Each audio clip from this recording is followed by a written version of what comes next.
Chap here again, guys, and today we're going to look at this, which is the Harley Benton SC450. So I've been given this on loan from my good friend Mr. Ben Fletcher of Fletcher Pickups, and I'm going to go through some of the sounds of it today. So we're going to do a little clean example, and we're going to do a little bit of drive on it as well. So let's go check that out.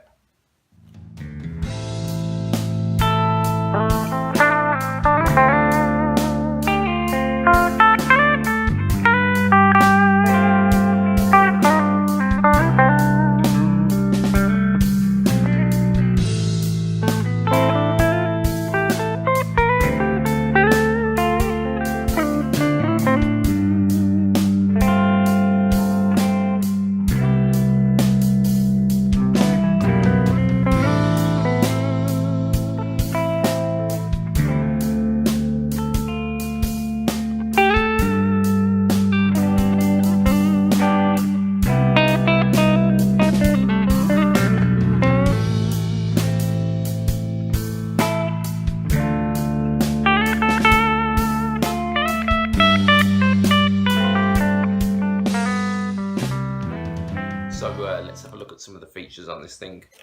Got it in-house hardware, nothing special with that, but it does the job.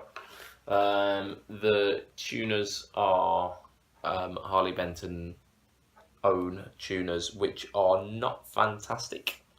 If I were going to upgrade something on this, I would definitely start with the tuners.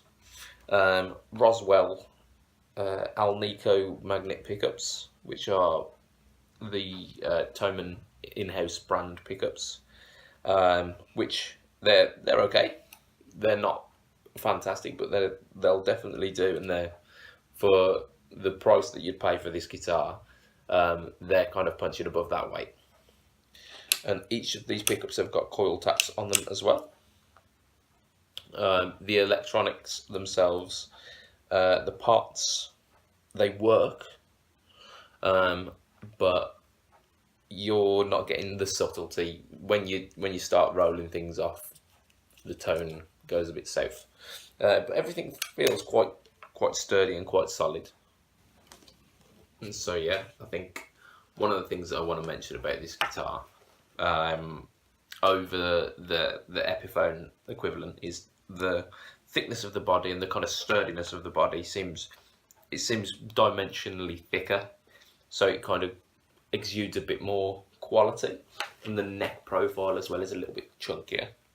All of our sound examples today are brought to us by Thin Lizzy Tunes, because when you've got a kind of Heritage Cherry Sunburst Les Paul equivalent in your hands, it almost screams for you to do some classic rock.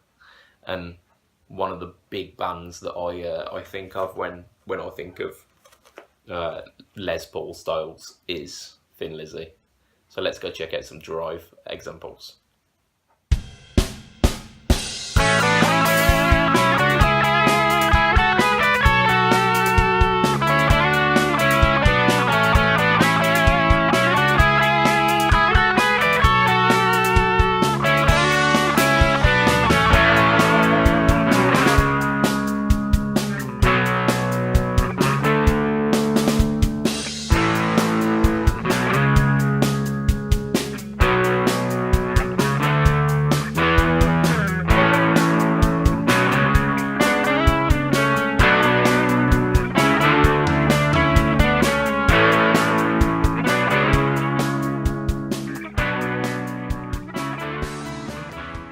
So there you have it. There's the kind of the rundown of this Harley Benton SC450.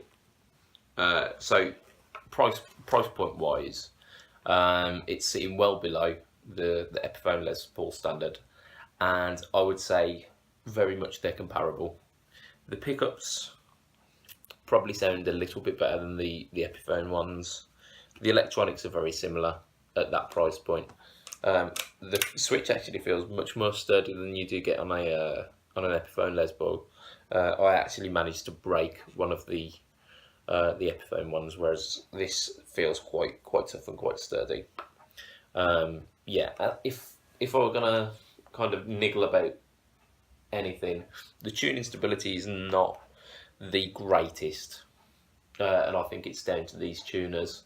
It might be down to the strings, to be honest, because although they are D'Addarios, they don't feel the freshest. It could be a problem with the nut binding. It's difficult to say at this early stage, but at the price point, again, very good for the money. Very good for the money.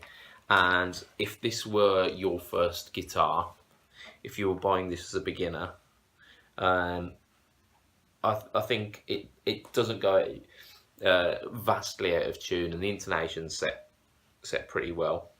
So you'd do with this for a good couple of years before you'd have to upgrade. So all in all, I'm really impressed with this. I would definitely see this as a brilliant beginner guitar, or something really solid to mod up, because it seems like it'd be a really good modding platform. So there you have it. That's the Harley Benton SC450 in this rather fetching Heritage Cherry Burst, something like that. Whatever it is, it looks pretty nice. It's got a beautiful flame top as well. So yeah, very impressed. If you'd like to catch me for an extra hour a week, you can go and find me on the Fret Talk podcast, where I am the host. And you can find that on Acast, iTunes and Stitcher. So that's what's for this week. See you again soon.